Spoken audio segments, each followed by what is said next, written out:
Leader.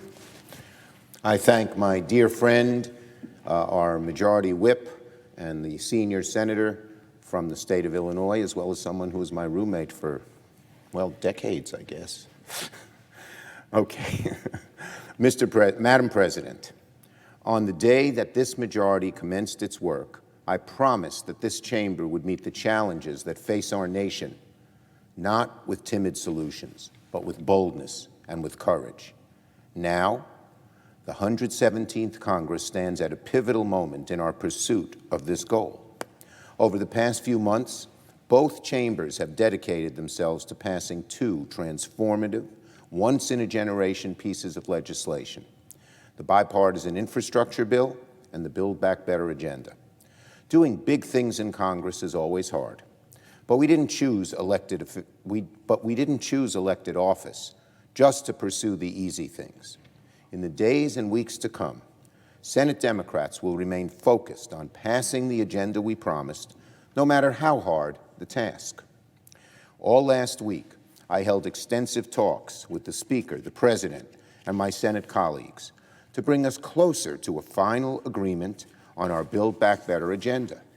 We made important progress, but there's more work to do. So this week, I will continue meeting with my colleagues in an effort to produce a bill that all of us can get behind. Last Friday, President Biden spoke to House Democrats about the path forward for passing our ambitious agenda into law. His message was simple. If we stick together, if we work to find a legislative sweet spot that we can all support, then we will succeed. He's right, and that's exactly what we're going to do.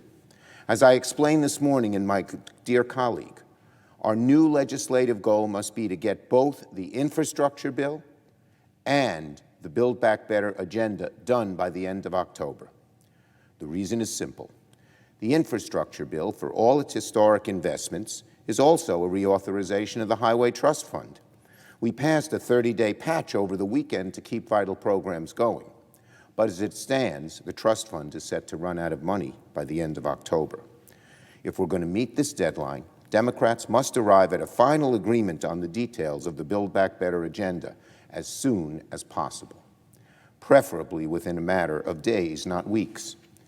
It's the only way we can give committees enough time to draft legislation, to ensure its privileged status in our chamber, and complete the reconciliation process before the end of the month.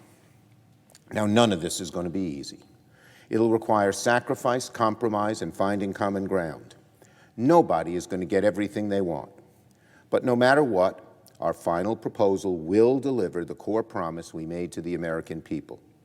We will take bold action on climate change while creating millions of jobs.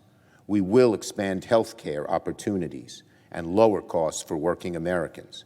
And we will cut taxes for the working and middle class while asking the wealthy to pay their fair share. I'm confident we'll be proud of the end result, a bill that will dramatically improve the lives of every single American, not just for today, but for generations. A bill that will rebuild ladders for working people to get to the middle class, help people stay in the middle class who are there already, and rekindle that sunny American disposition so central to our national identity, but seems to be fading a bit in the last while. This is worth a couple of hard days. This is worth many hard days. Again, we didn't come to Washington to take the easy way out. We came here committed to work every day to reward the faith that the American people have placed in us.